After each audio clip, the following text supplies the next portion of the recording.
Engineering Department, and I'm also an employee in Saudi Aramco for the last 16 years. It's my immense pleasure to be with you guys today and try to share with you some very useful information. And every day we hear in the news that thousands and thousands of people are getting killed every single year. Do you know why?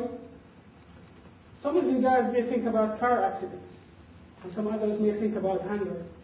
But actually no, they die because of wars.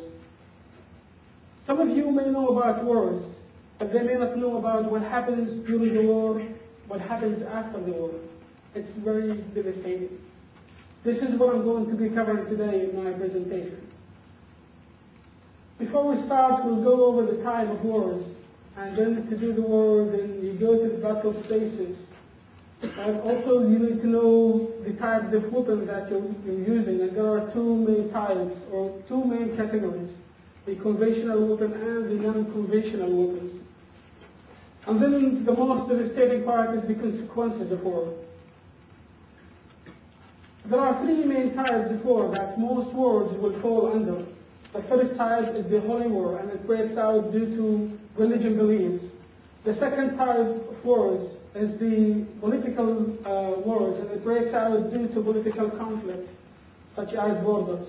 The last type is the wars of natural resources, and it breaks out due to natural resources interests, such as oil or water.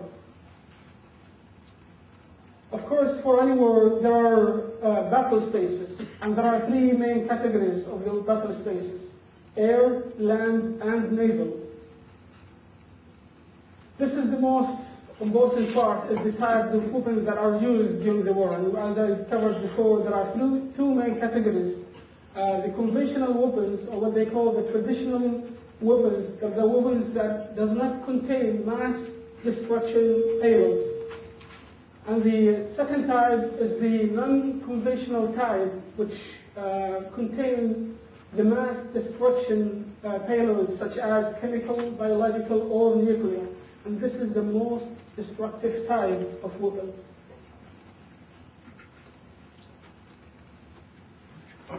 After the war, there are so many consequences that we may not even think about. But the most important one is so many humans and creatures, plants, are destroyed during and after the war. This will break the food chain and cause nature imbalance. This is very devastating.